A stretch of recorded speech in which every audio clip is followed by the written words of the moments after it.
자, 재밌는 게 하나가 있어요, 여러분. 자, 센트럴 파크. 자, 센트럴 파크를 만들기 전하고 후가 또 재미가 있습니다. 즉, 센트럴 파크를 만들기 전까지는 정원이라고 하면은 뭐였냐면은 가드너였어요. 가드너. 즉, 랜드스케이프 가드너였습니다.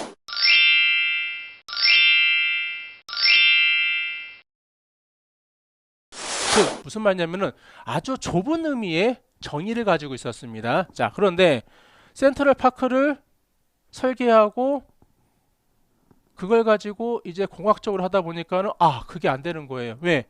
하고자 하다 보니까는 건축가적인 내용이 너무 많이 들어가 있는 거예요.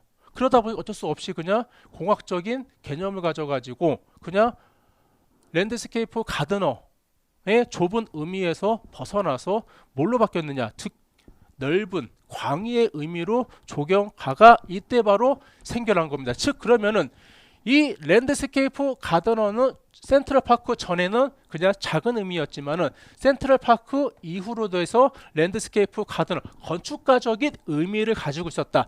요게 또 최근에 나온 기출문제 하나였습니다. 즉 그래서 여러분의 눈에 보이는 자체가 전부 다 뭐다 여러분? 기출문제예요. 그러니까는 생활 속에 있는 내용까지 여러분 충분히 습득을 하면은 풀 수 있는 내용이었습니다. 제가 현재 지금 나와 있는 문제, 즉 버커네드 공원, 센트럴 파크, 그리고 가드너하고 그 다음에 랜드스케이프 아키텍처까지 해서 넓은 의미가서 총 3개의 문제를 말씀을 드렸습니다. 이 친구는 1년에 한 번 정도는 나오는 유형 중에 하나가 되겠습니다.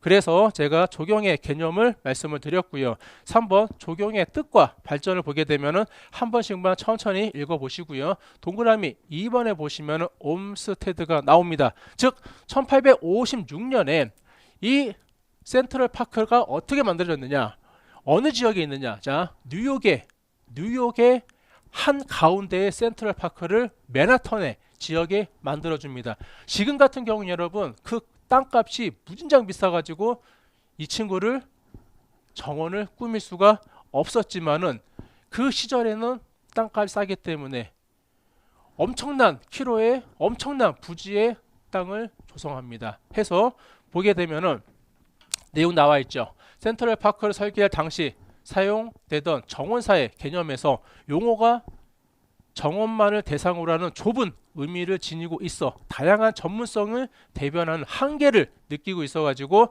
작업이 예술성을 지닌 실용적 가능한 생활 환경을 만드는 측면에서인 유사성을 지니고 있다고 하여 건축가적인 의미를 가지고 있었습니다. 해서 그게 바로 센트럴 파크의 정의가 되겠습니다. 네 번째 보시면은요, 1858년에 또 재밌는 단어가 있습니다. 즉 조경은요 자연과 인간에게 봉사하는 분야라고 정의를 내줍니다. 그러면서 이제 옴스테드는 현대 조경의 아버지가 되겠습니다. 이 내용은 이제는 안 나와요. 옛날에 많이 나왔지만은 지금은 안 나오고요. 또 이런 말도 있어요. 그러면은 현대가 있으면은 근대가 있지 않을까? 그렇죠? 근대 조경의 아버지는 윌리엄 켄트라고 자연은 직선을 싫어한다라는 분이 있는데 그거는 제가 추후에 또 말씀을 드리겠습니다. 현재는 옴스테드는 현대 조경의 아버지이다. 그것만 참고하시고요.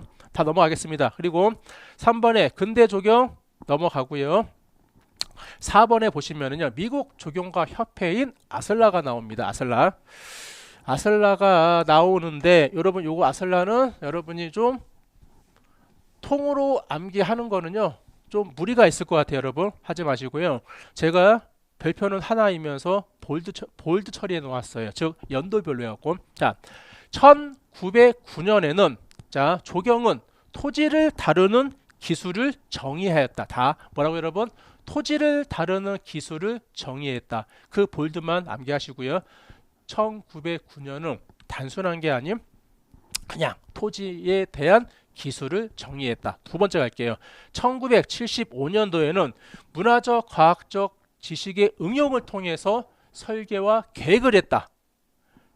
설계와 계획, 즉 뭐라고 여러분?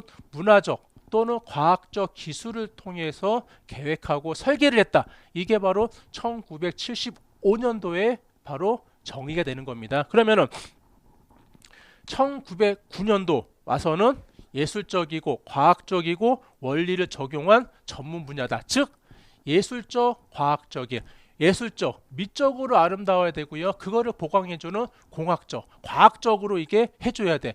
그러다 보니까는 조경 기능사가 어려운 거예요. 왜? 예술성을 가지고 있어야 되기 때문에 우리가 미적인 것도 공부를 하십니다. 예를 들어서 우리가 색채라고 배웁니다. 색채, 즉 생명체, 즉 어떻게 이렇게 하죠, 여러분? 색명체예요. 자, 여러분 잠깐만 기준 죽일게요. 자, 색은 색상이에요. 명은 명도예요. 체는 채도입니다. 즉 얘는 색의 3 원소 요소가 되는데 우리가 여기에 따라서 우리가 또 조경에 대한 미적인 내용을 또 배울 겁니다. 그러면은 아니 나무 심으러 왔는데 이런 말 하겠죠. 저는 나무 심으러 왔는데 뭐 이렇게 많이 배워요? 그렇죠, 여러분. 어쩔 수가 없어요. 왜? 여러분 하나만 여쭤볼게요. 예를 들어서 여러분들이 주변 지인으로부터 소나무를 여러분이 한 100년 된 겁니다. 예를 들어서요. 한 1000만 원짜리를 사가지고 왔습니다. 그러면은 내 갖고 있는 정원에 소나무 하나만 딱 식재를 하면은 소나무가 예뻐 보입니까? 그렇진 않잖아요. 그렇죠? 그러면은 주된 놈은 바로 소나무인데 소나무가 주변으로부터 부가적으로 좀 무언가를 좀 해줘야지 소나무가 강조하는 역할을 할 수가 있지 않습니까? 그럴 경우에 쓰이는 게 바로 여러 가지 부가적인 내용. 예를 들어서 잔디를 깔았다. 잔디를. 그러면은 잔디만 깔니까요? 그 주변에는 예쁜 돌도 깔아주고요. 그 뒤에는 또 배경 식재를 해주고요.